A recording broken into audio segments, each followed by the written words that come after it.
To get started on this exercise, you should have downloaded the secondary action ball animate file.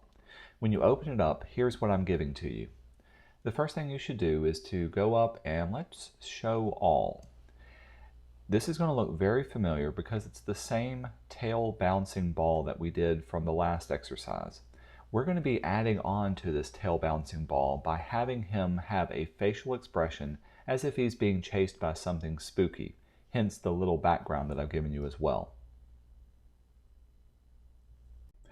Now the first thing we want to do is to create a rough animation layer that will help us pace out exactly when his facial expressions will change as he moves throughout the timeline. Now if you're following along in the book doesn't give you the specific keyframe of where to place each of these different little facial expressions. This is because you can place them anywhere as long as it's appropriate for the timing of the animation. But the 4 facial expressions that need to be created are, we'll start off with him simply bouncing forward, looking forward, then he'll look back in surprise. Then as he falls, he'll transition into this grimace as if something's about to pounce upon him. So there'll be like an in-between where he's closing his eyes, and then finally one where he's completely closed and his teeth are clenched. So to do this, let's go back to frame 1 and go down to our timeline. And at the very top, let's create a new layer, and we're going to call this our rough face layer. On the first keyframe, this is where we simply need to have the ball looking forward. Now, since this is a rough, it really doesn't matter exactly how it looks. It should just give you an idea of what it should look like. So you can use any of the drawing tools that you're comfortable with using. I'm going to use my little paintbrush tool to paint these off. When you use your tool, do make sure that object drawing mode is turned off or unchecked. And I'm going to fill it in just with a nice bright color that'll show up really well. So I actually like this little blue. And I'm going to swap my size of my brush. Your brush does need to be small enough that it can be painted over, but not so small that you're losing all the details. So for this first keyframe selected on the rough face animation layer, we simply want to draw the face as it would appear as he's moving forward, and he's kind of afraid for his life. So he's got a little frown to him. Backing out. Now as he bounces along, about midway between, he needs to look back. So about right here, about frame 43, we'll insert a new keyframe, hit F6. We'll delete away everything that we've drawn previously, and on this frame we want to draw him as he's looking backwards. So with that, we'll make him very frightened. It's almost like he's saying, "Oh no." His pupils will be looking backwards this way. It helps to make the sounds as you draw it off too. Now as he falls on that last bounce, we want to have his face really closed and frightened by this position. His eyes should be closed, his teeth should be clenched together, and this should be how he lands with his tail in front of him. So by frame 58, let's insert a new keyframe here, F6, whoops, one too many. And on that one, we'll also delete away our previous face, and let's draw off this face. So his eyes will be closed, they would be completely scrunched together, and his teeth will be together as well. So I'm just going to quickly kind of mark in what the teeth should look like. So he's really afraid by this position. So he'll start off, he's running through, he looks back at this position, and then he'll be completely afraid by this position. Now the book's going to recommend having at least one transition in between frame from this position where the mouth is open looking back to his eyes being closed looking forward, simply because that's such a large transition and movement of all the body parts. So I'm going to back up one more frame to frame 57 and insert a keyframe here, and let's paint in a transition between those two eyes. In order to do this, I'm going to turn off my tail just so I can see my person that I'm drawing with. And I can turn on onion skinning just to get an idea of what that would look like ahead of me as well. But we simply want to draw off the eyes as if they're partially open and starting to close from the top to the bottom. So there's like the side of the eye. It's got the eyelids closing. Maybe I'll turn off my onion skinning. So eyelids are closing, and he's got an open mouth here and he'll have a closed mouth. So we want it to be kind of partially open, partially closed, and he's starting to show his teeth. So I'm going to draw off the teeth as well. So this way, when it transitions, it goes to completely open and closed. Also at this point, we forgot to erase away our original face. So I'm going to grab my black arrow selection tool and delete away that just to show this. Now we've got our full rough animation and timing for each individual part. Let's go through and see if we can construct our face. I'm going to turn back on my tail cleanup at this point too. Let's create a new layer on top of everything. And I'm simply going to call this the ball face layer. And I'm going to lock down all of the other layers so I don't accidentally work on those. On the ball face layer, this is where we're going to draw off and construct what we need. Now, scrolling forward, we know that the ball, or the face on the ball, needs to have at least 2 eyes and the mouth. So let's go through and create each one of those things, and let's do so in a way that will allow us to animate it for future reference. I'm going to zoom into the face. We'll start off with the eyes. I'll go down to my oval tool, and with the oval tool selected, let's go over to the tool properties. This time, do make sure that object drawing mode is turned on. This means when you create your object and select it, you should see a blue bounding box around it. That's going to be very important in just a second. So with that turned on, we'll set our fill color to be white, and we'll set our stroke color to be none. Then all you have to do is click and drag and create a simple pupil inside of it. Call it pupil, excuse me, the white of the eye. To make a duplication of it, choose your black arrow selection tool, hold down the option key and click and drag, and this will create a second one. We want it to be nice and aligned with the other. Let's do the same thing for the black inner pupil. So grabbing your oval tool, this time changing your fill color to black, and then simply click and drag on the inside till you get the pupil size that you want. I'll keep mine nice and round. Again, choose your black arrow selection tool, click and drag, and place it roughly in the same spot. To do the curvature of the mouth is pretty easy. We'll choose our oval tool again, and with the oval tool, let's set our fill color to be a dark red. Oops, not a purple. Set it to dark red, and let's give it a stroke of the light red that matches this red up here as well. So that's about right there. As far as the size goes, we'll set the stroke to be about 3 points. So when we click and drag, it'll give us something that looks like this. What we want to do is simply click and drag and create an oval for the top of the mouth. It's on top of it. Then choose your black arrow selection tool. You don't have to hold down anything, but click on the bottom edge and let's drag it up. And this will give us our little curvature for our mouth. Now, since we drew off everything as individual shapes, each of these shapes needs to have their own individual layer. So choose your black arrow selection tool and click and drag over all of these shapes. Again, it's very important that you're seeing the blue outlines around everything. This means you were drawing with object drawing mode turned on.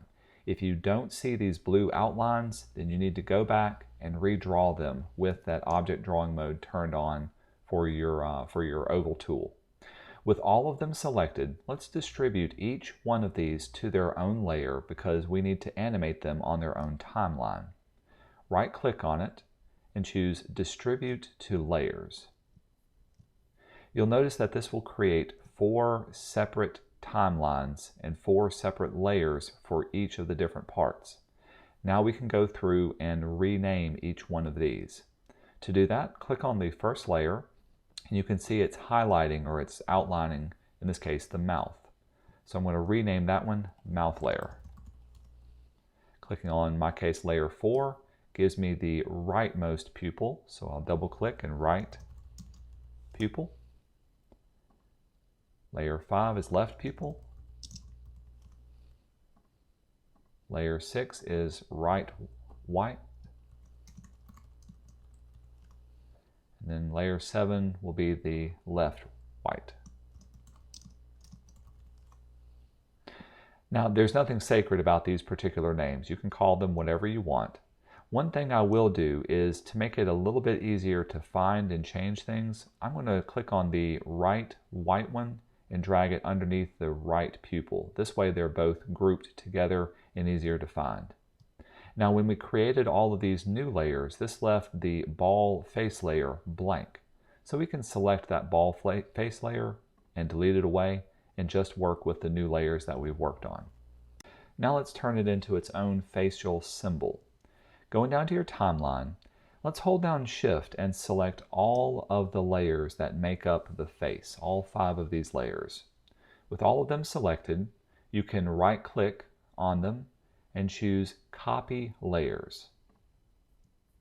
Then let's go over to our library panel, and at the very bottom, let's create a new symbol. Whoop, there we go. And we're going to call this the new symbol our face symbol. Make sure it's a graphic, and we'll say OK. From here, let's go back down to the timeline within this symbol and right-click and choose Paste Layers. This will paste all of those layers and their corresponding symbols onto this layer. You can then choose layer 1 since there's nothing on it and delete it away. Now, if you can't see your symbol, that's totally fine. Hit Command- to back out, and you can see it may have been placed somewhere else on your timeline. If that's the case, all you've got to do is select the entire symbol by clicking and dragging over it, and I'm going to bring it back up to our central point. You don't have to do this, but it's just a good practice to get into. From here, with our face now created, let's go up to the top left and go back to Scene 1. Now that we've got this safely saved as its own face, we can go back down to our timeline one more time, and let's get rid of all of these layers. So once again, hold down Shift and select all of your layers that make up the face, and let's delete it away. Now we can go into our actual ball symbol and apply the face to it. So I'm going to back out so I can see everything.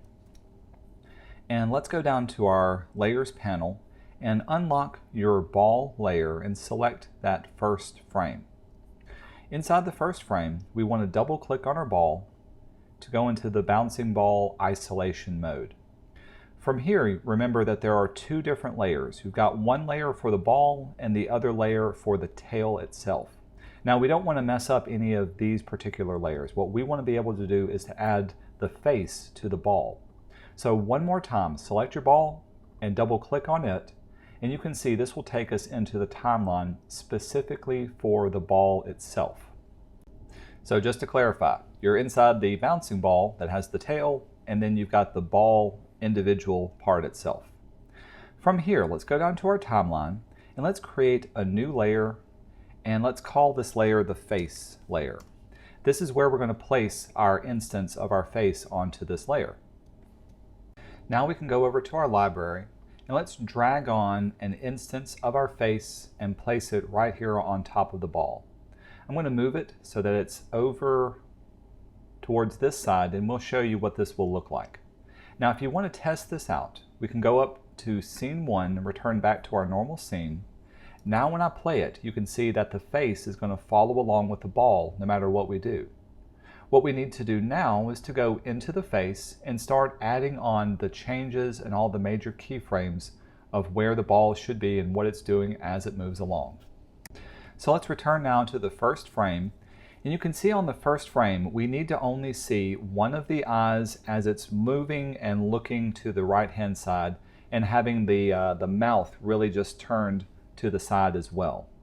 So I'm going to double click on my ball to enter into the ball timeline, and then I'm going to double click again to enter into the ball with the face timeline. So we've entered the bouncing ball into the ball itself.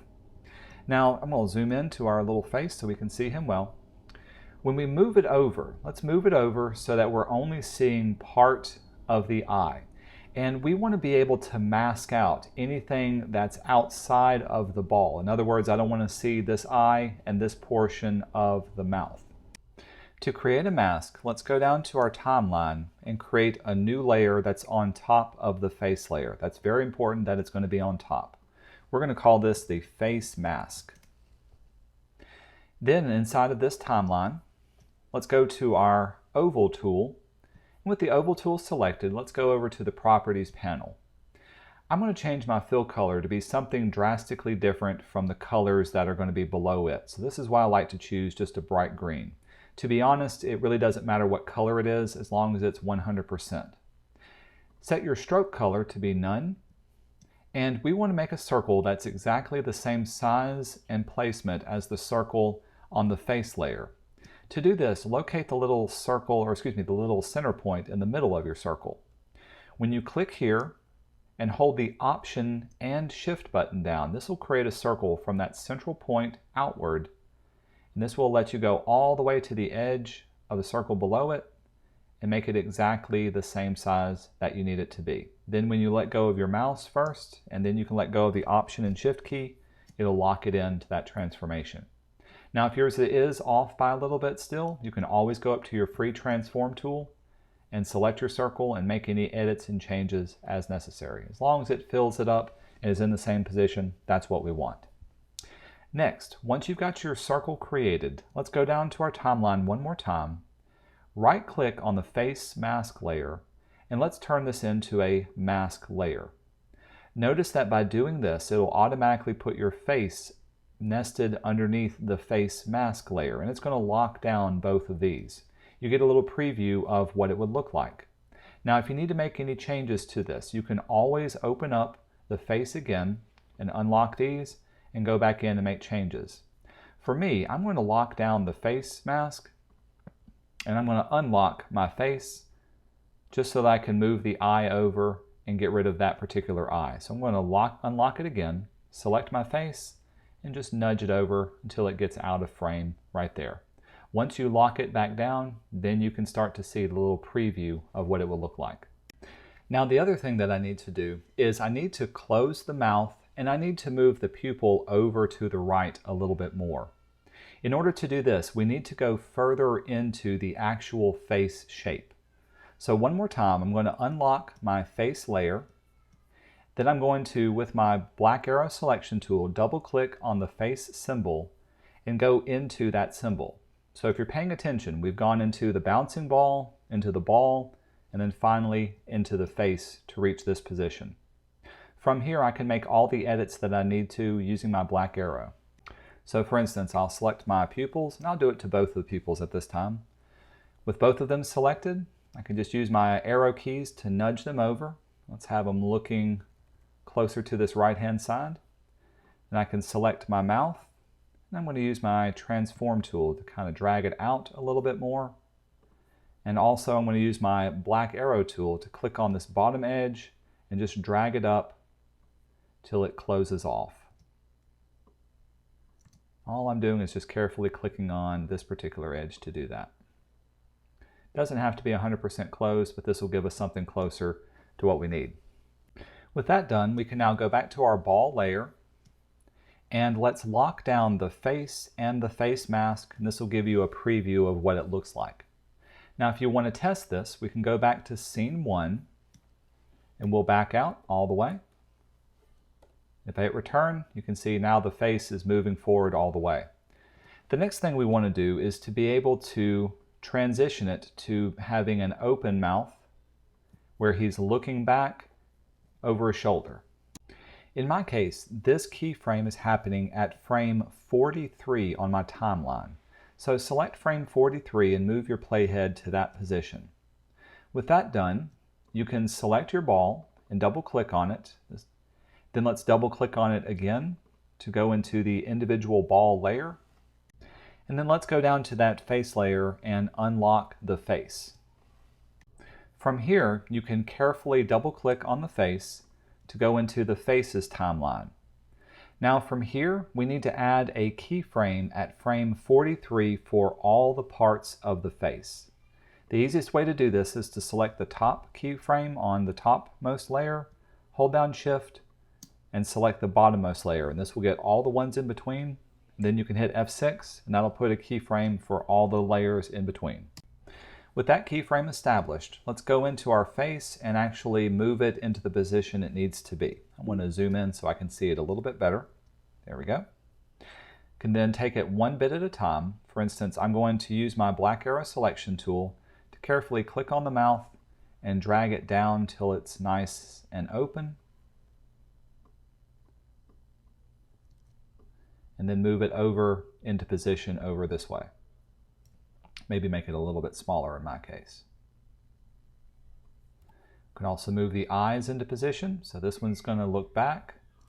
Let's move them all at the same rate too. So I'm going to hold down Shift and select everything and move it back. And then I'm going to hold down Shift and select both of my pupils and have them shift back here as well. So if we play this on our timeline, he's going to go from looking ahead to looking back.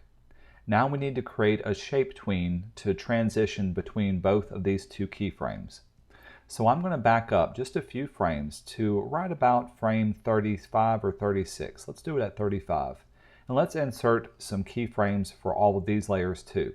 So select the top one, hold down Shift, and select the bottommost layer. Then hit F6 to insert your keyframes here. With all of these still selected, we can right-click on this. And since they're all shapes, let's do a shape tween for each one of those. Notice that it'll transition from there. Then you can see all it's going to do is move back into position there, and it's also going to move all of our parts as well. With that done, if we want to test our movie, let's go back to the ball sublayer. We'll lock down our face. Then let's go back to scene 1 at the very top, and let's zoom out to see everything that's on our stage. We can then bring it back to our main timeline, and as we play forward you can see he'll bounce until he reaches here. He starts to look back, and the last thing that we want it to do is to grimace as he falls down onto the ground. Now once it reaches the end, these last few keyframes can be done as a frame-by-frame animation. So for instance, this keyframe is going to have the face moving into a grimace at the very end. So let's go to the keyframes on our timeline. In my case, it's frame number 57. And carefully double click on the ball. This will take us into the bouncing ball. Then double click again. This will take us into our ball layer. And from here we need to unlock the face. And since that's being covered up by the mask, let's unlock the face mask as well, or at least turn off visibility for the face mask, excuse me. Now from here we can double click on the face itself. So we've still got frame 57 selected. So all we have to do is click on each of the frames along all the layers and select each one of those and hit F6 to insert a keyframe at this moment. We can then go in and start to edit these individual parts. I'm going to zoom in on those so I can see them. The first thing we want to do is to edit our mouth. So I'm going to just select the mouth by itself. Now to edit this mouth, we also want to add in some teeth inside of it as well. So I'm going to select it and slightly move it over because that's the direction it's moving. But in order to paint inside of this, I need to break it apart into its individual parts. Because remember, when we drew this, we drew it with object drawing mode turned on. So right click on the mouth itself and choose break apart, and this will break it apart into a normal editable object. From here, let's paint on some white teeth that's inside of it. I'm going to go over and choose my regular classic brush tool, and I'm going to make my brush a little bit larger and change the fill color to white. So let's choose our fill color, select white, and make the brush size, let's go maybe about 15. That looks good for there, 15 pixels. Now the key to this is turning off object drawing mode, with that done. And also we want to change our paintbrush mode to paint inside. This will allow us to paint only inside of whatever area that we're painting. So from here I'm going to start by painting inside of the mouth. When I click and drag through, and then I let go, you can see it starts to only paint on the inside of here. Let's do the same for the bottom teeth. So all we have to do is click and paint inside of that, to give ourselves some teeth inside of there, and that looks pretty good. With that done, let's also work on the eyes. So I'm going to select these two pupils, move them a little bit closer in, and place them right there. And then I need to select each of the white part of the eyes and edit those. Just like we did with the mouth, I want to right click on them and break them apart. Let's do the same for this one too, break apart. And since the eyes are shutting, I want to be able to erase away the upper and lower portion of each one of those. So I'm going to hold down Shift and have both of those selected. Let's go over and find our eraser tool. Here it is down here. With the eraser tool, we can go to our Properties panel, select the tool options, and make sure it's about 15 points, or a pretty good size for your eraser. From here, I'm simply going to click and drag and erase away the upper, roughly third to a fourth of the eye. Let's do the same for this one. Hold down Shift. Looks like I can only get that one at a time, and select it. As long as you've got it selected, it should work out okay. So select this portion and erase away the bottom portion of this eye and have the other one match as well. You can see when I'm erasing it, I'm also kind of giving it a little bit of a curve to make sure that it looks still rounded as well.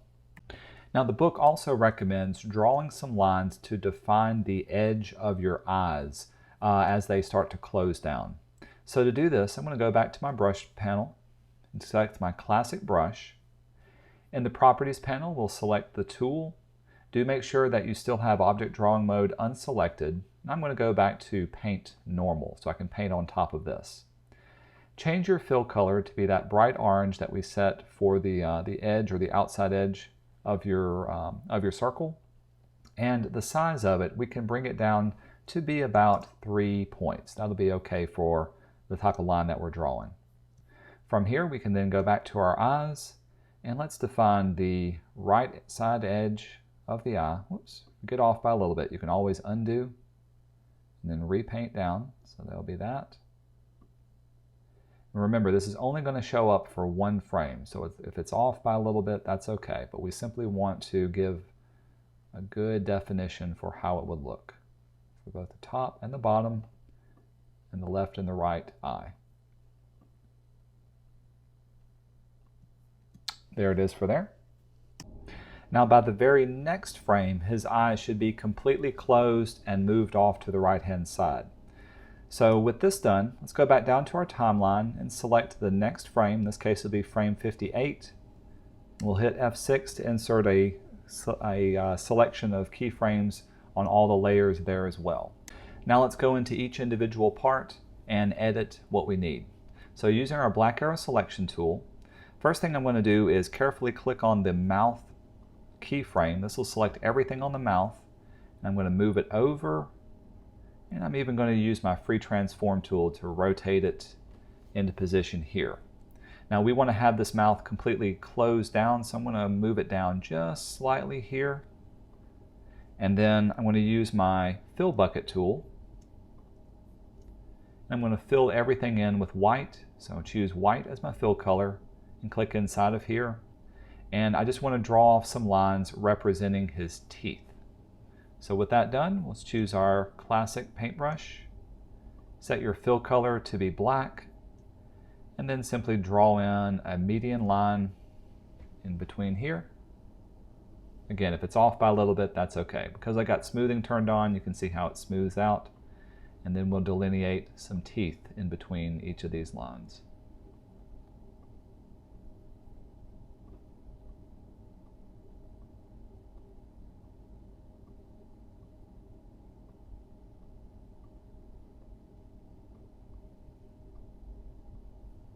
If you want, you can even kind of indicate maybe a bottom lip that's down here as well. Now at this point, each of the pupils is going to be out of the way because the eye is completely closed. So let's select each one of these and delete it away. And we can also select and delete away each of the part of the eyes. And we simply need to redraw the eye. And see, I got a little extra bits here too. And simply redraw the eye as it being closed. So from here, I'll grab my classic brush tool again. Let's swap back the color to that orange that we were using. And we can keep the same size brush that we had. So with the eyes closed, we'll have maybe down like this. Maybe you can see just a little bit of his brow. And the other one is also off to this side. Another thing I'll point out, when I drew this, I wasn't necessarily paying attention to what layer it was on. It looks like everything that I drew was only on that left white pupil. And that's totally okay, simply because it's only going to show exactly what we've painted on here, and we don't have to animate it any further. Now that we've done with this, let's go back to our scene 1. And we can test our timeline to see the change that's going to happen between these two. We can also back out. Let's show everything. Center it up, hit return, and play through our animation as it falls. The last thing I'm going to do is to go down to my rough face animation layer. We'll right click on this. Let's turn this into a guide layer. Now I should be able to go up to Control and test the movie and see what it looks like. He falls down. Excellent. With this finished, let's go up to File and Save As. Make sure to add your name to the beginning of this. So this will be Ivy Secondary Action Ball, and save the file format as an animate document. You'll upload this document to Moodle for your exercise grade.